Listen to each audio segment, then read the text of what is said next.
What is going on, guys? It's your boy Az. We are back here. Happy Friday. Happy BattleWorld Sentry Day. We did about 3 billion worth of damage. It looks like the only two people that attacked so far is me and my boy Rage. We're gonna quickly go over the gameplay of the teams that I used, and I've got it sped up a bit because it does take quite a bit of time to go through all the footage, but hopefully gives you guys an idea here on what I used. And hopefully you guys are able to get some decent damage as well on your Battle World Sentry today. Cheers. Okay, so we're gonna run in here and we're gonna test our Daring Warriors. We've already built these guys up thanks to the Scourges, and of course as well we're gonna try to double dip a bit here. People have told me that they've done some really good damage on this team already. So again, same sort of philosophy. You want to make sure when you are attacking Sentry.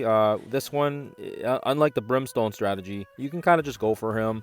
The important thing here is to watch the cooldowns. Make sure you use JJ to get the energy back up. And of course as well, when he is getting close to his ultimates, that's when it would be handy to have basically Eclipse's cleanse, so you can strip and get rid of all the negatives. And of course as well, if you can land that safeguard, so it protects your team as well. Reminder, Speedball Special has a 2-turn safeguard that he can apply to help with the team, and that will give you guys a little bit of cushion here, especially when he does the massive ults.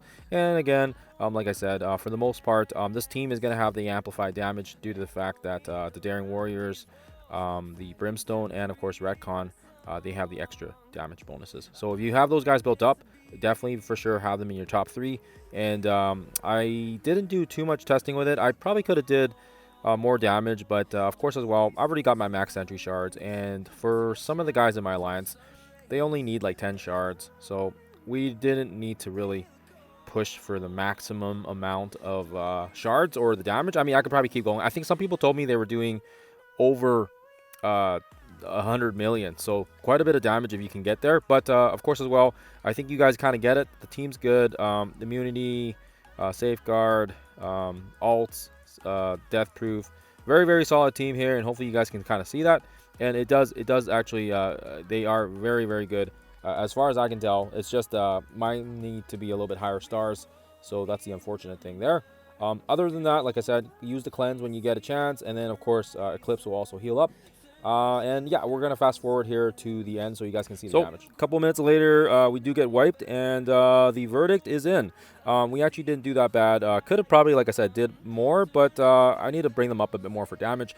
Next one, we are gonna use our infamous Brimstone. The strategy I have here is I kind of keep them all as kind of a fortifier, so it gives them a little more umph. And again, some people use strikers, some people use fortifiers. Really depends. This one I switched it up a little bit and threw some raiders and strikers in there for more damage. And of course as well, the caveat here is to make sure everybody is cleared off the board before Sentry switches his form.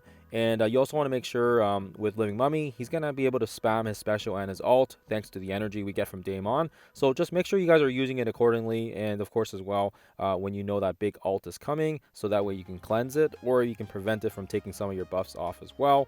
This is going to be the case for when we use Astro and for the Odin team as well. You just want to make sure your cooldowns are always up. I have Elsa beside Living Mummy because I find that she is kind of out of the 5, I would say she's probably the most useless.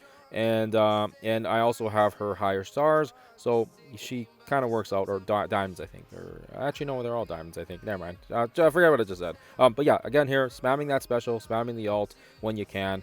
So even though when Elsa does die, it's okay because it leaves a little bit of a gap, and as Living Mummy still has a taunt, so it kind of keeps the team protected. And you also want to save your cooldowns when Sentry switches form. So again, cleansing as you guys see here, and then we just kind of take out the the stragglers when we can here. You want to make sure you can take everybody out here, so that way they don't take a turn. And then when Sentry switches form, he kills off everybody, and if he has people on the board when he switches form, he gets 10 rage, and he also gets more turn meter, so you do not want that happening.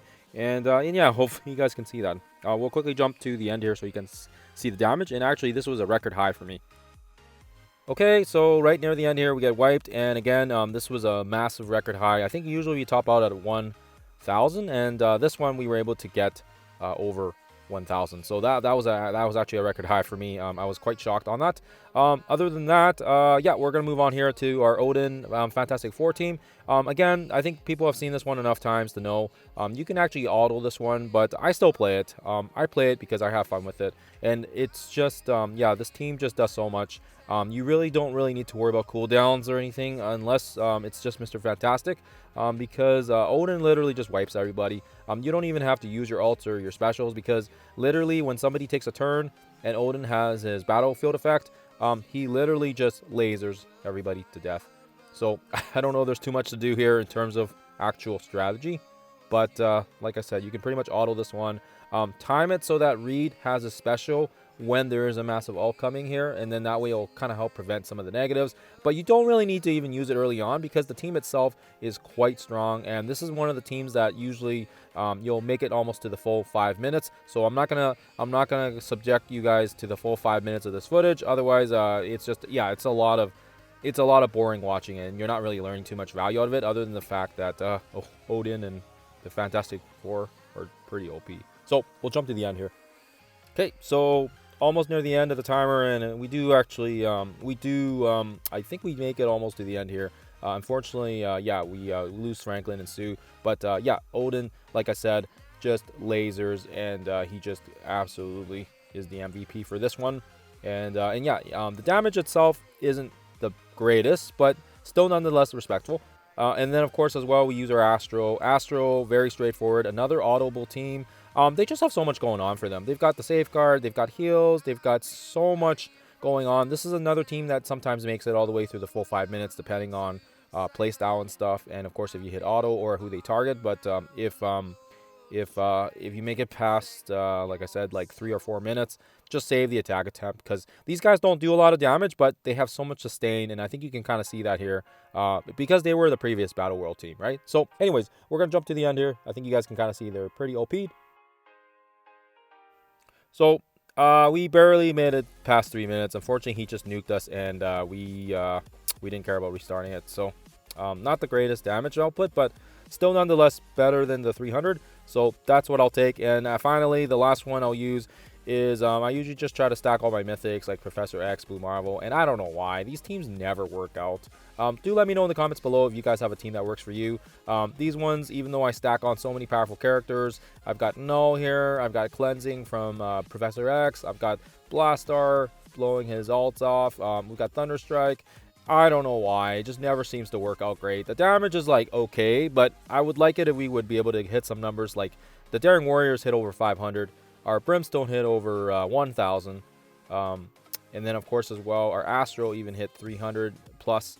And yeah, it would be nice. It would be nice if this team was like comparable. And I do believe this one isn't terrible this time. But yeah, I still need to figure out a place for these guys. These guys are always they're always so variants. I think last time I ran it, we only hit 200. So this one we did do a bit better this time because of timing. But still, nonetheless, I wish the number outputs were better. So there you guys have it, 269. I'll take it.